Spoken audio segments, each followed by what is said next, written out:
This is episode 54 of our Road to Unicum, and today we look at the T-54 lightweight, the Tier 9 Russian light tank. It is the best light tank, or the best flanker in the game that I've played, and we're going to take a look at it in two battles. First up is Tier 9 Fjords, and then a Tier 10 Serene Coast. And again, I have been trying to feature as many battles where I'm not top tier, since that's something that you guys have often asked for. Now, I prefer on this map the western spawn. I find it to be a lot more flexible. You can head over to B7. There's some bushes there and some rocks if you want to spot the tanks on the east side that are approaching down the A lane.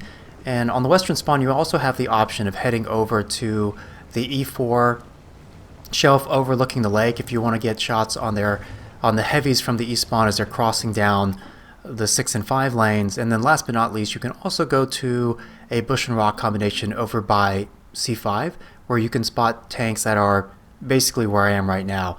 From this side of the map, you can also go into the ditch like our Comet is, so that's over the area by F5. To be most effective there, you need at least two things. You need to have a strong turret and preferably also good gun depression. This tank really has poor gun depression, I think at max of -5 degrees, and that's pretty common of a lot of Russian tanks. What this tank does have is excellent mobility and agility, and it also has pretty functional armor, actually. Like, you can bully other light tanks, and also selective mediums, especially if they're lower tier. This Batchat 12T obviously should have been sitting in the bush. I mean, he might have been protected from line of sight from our T-92 and tanks on the north side once he sat behind the bush, but because he's spotted, he's going to stay lit for a good 10 seconds, and that's a long time. Now, there is an arty here. That's another reason why I didn't go from the east side over towards where our T-92 is. The problem with playing the east side from this side is the enemy can have snipers over by C4, D4 that you won't see even if they fire potentially, right? And then you'll also, like where our T-29 is, that's very vulnerable to arty fire.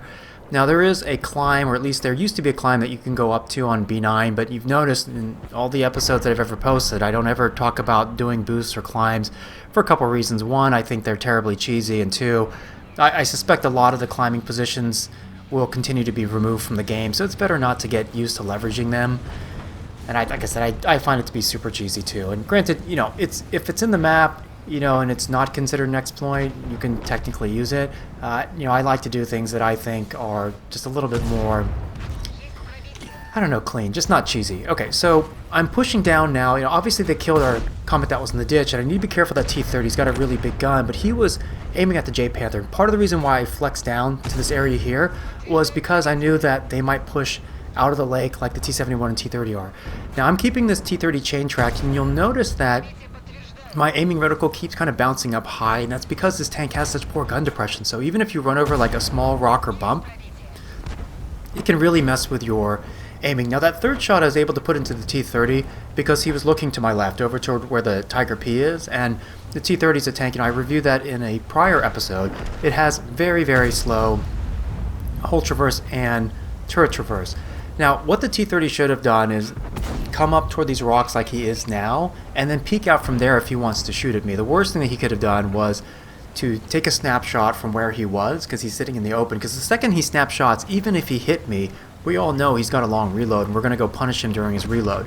I'm not going to go in the ditch there for a few reasons. We knew the T-30 is there, the T-71, which is an autoloader, and possibly the T-34-100, the Oni, and who knows what else, right? So what I'm going to do is spot tanks up here along the 6 lane, because what this will do is activate both my arty, and you can see the friendly arty firing there, as well as our Striv S1, right, which is a powerful sniper. I do have to be careful because for all I knew, the Jagdtiger, their Oni, and this T-34-100 might have been on this corner. This T-34-100 is taking a terrible exit line. What he should have done is you want to cut perpendicular to tanks firing at you and get behind hard cover as fast as possible, but he basically took a very long and almost straight route away from me and allowed me to put 3 shells into him. This T-71 is rushing me, and unfortunately for him, he should have gone earlier, or he shouldn't have gone at all. And, you know, the frontal hull armor on this tank, the upper plate, is in the range of about, I think, around like 140, 145, and you can boost that over 150 if you're angling your hull about 20 degrees relative to incoming fire. And there's no reason not to do it. The side armor in this tank is 60 millimeters, so it's thick enough that you're not going to get triple overmatch. So if you're angling your hull 20 degrees to the left or right of incoming fire, shells hitting the side are, as long as they're AP, are guaranteed to ricochet thanks to the overmatch mechanic. Right? Now in this case with the Oni, I don't want to rush him yet. He's got a turret, and the Tiger P I was just shooting at, so I don't want to go up there. You know, pushing and going west along the D lane you can't do really until you've thinned them out a bit, right? And the other thing too is their Jagdtiger has gone into the ditch, and so I'm clicking on the map to make sure my STRV knows that I'm going to be putting pressure on this tank destroyer. And he's very vulnerable, obviously, because he doesn't have a turret. You have to be really careful about brawling, and that was a little aggressive on the part of our Swedish tank destroyer. He basically just pulled around the corner and snapshotted the Jagdtiger in the face, but it worked out well. And now I can push up into this ditch. And one thing that I've been keeping in mind is I've been assuming we won't win via capping, right? Primarily because their team had too many tanks that were alive plus Artie that were reasonably close to the base. But because I know that they've gone back to defend, this is allowing me to 1v1 this Oni. He's 2 tiers down and he's super slow, so he's not going to be able to get another shot on me as long as I'm properly keeping alongside or behind him. The only thing I need to be aware of is as soon as I finish off the Oni, I need to keep driving because their Artie's going to fire most likely, which he did.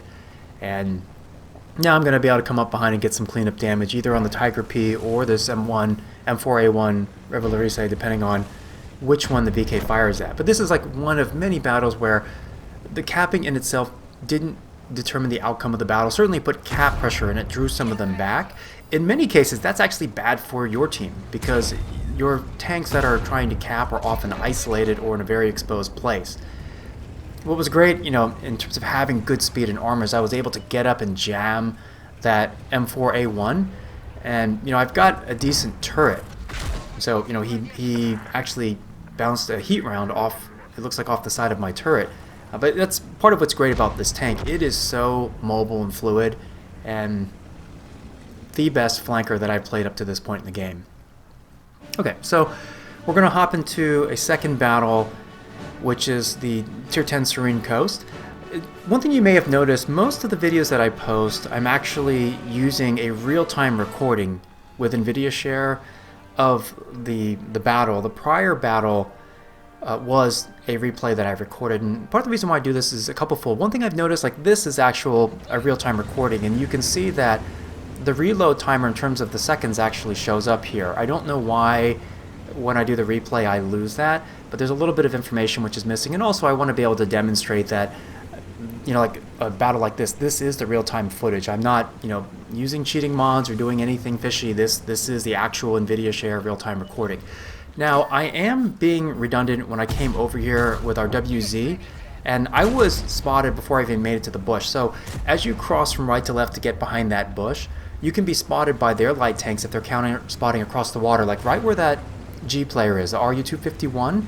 And then there are also some other spots. One place which I've been finding pretty workable recently, experimenting with it from South Spawn, is the F5 area, because there's one building that's close to the water which has an adjacent bush. So you've got that field of view, soft cover, and hard cover. Now, I'm scrambling over here because our T-49 is in a 1v1 against another T-49, so I want to help him.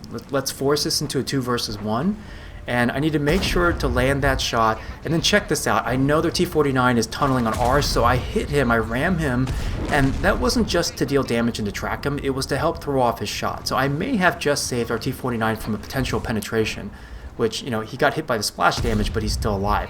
The thing, of course, with puppies is, you don't want to stick your neck out too much to save somebody, because you never know if they're going to throw his life away. Like, our T-49 has just picked a super horrible approach lane. Like, if you've got the 152mm derp gun, you ideally want to be in a situation where they don't see you and you can fully aim in, or you're behind them so you can hit their engine deck and get that full pen. The problem where that T-49 was, after we killed their T-49, our T-49 should have exited probably to the east like I am, back underneath the bridge, or at least gone around the other side of that ditch toward the north side. Because if tanks know that you're there and you're a large soft target, which the T-49 is, you're going to probably lose the first shot advantage, or even if you take an early shot, you're going to miss because you're going to so inaccurate. Now, I'd actually never played by this building and bush in this situation here, so this is kind of an interesting learning experience. The main thing is my rear can be hit by tanks that are on the other side of the water, so this isn't necessarily the safest place to be. And their LTTB, I thought it was going to be okay. When he fired and hit me, there was a porch kind of covering a good chunk of my hull, but some of my side hull was being exposed, so he's probably able to penetrate me there. The nice thing is, because I've kept him lit, he's eating fire by, I think, by our ELC, our little light tank autoloader, and so their light tank is pretty beat up. And unfortunately, I missed that shot, but I got to keep applying the pressure on the LTTB because he's running, right? And I've got both the better armor layout and the higher alpha gun, so this is a good opportunity to finish him off and just keep applying pressure. Now, they do have, their light tank is behind me, so I need to keep driving forward, and then I'm going to need to spin around here in a second, go ahead and use engine braking to at least start to turn my hull towards this ELC to help bounce that shot. That is a tough little tank to hit, by the way. On the move, it's such a small target. It's interesting, at least initially, the performance that I've seen from ELC drivers that are playing it correctly, and granted it is a finesse tank, it's actually been better than what I was expecting. I've seen people carry in that tank, which is a bit of a shock. Okay, so that Striv 103, that's a big thing to keep a note on. He's behind me to the southeast, right? So I want to kind of keep the rocks and ridge between us. And here, that was unfortunate. I tried snapshotting the FV-4202 and didn't penetrate him, but he penetrated me. Now, if I knew that he was going to penetrate me for a certainty, I would have just eaten the shot, pushed up, took my time aiming, and and then killed him. But sometimes you can't know that in real time, and I thought he might miss because I'm kind of like moving up and down beneath the ditch. And then as I'm approaching the Striv 103, the Striv, notice I went toward the west a bit and stayed below the ditch because I want to mask my approach. I don't want him to see which way I'm coming, so that when our friendly tanks push up on him, I can almost surely be guaranteed to be behind him, because this tank is very problematic to bounce from the front. Okay, so we've won the western side of the map, which is great because now we can apply pressure on their tanks that are camping by their base. I do have to be careful. Obviously the 183 can one-shot me, and the Rheinmetall Borsig can do that too.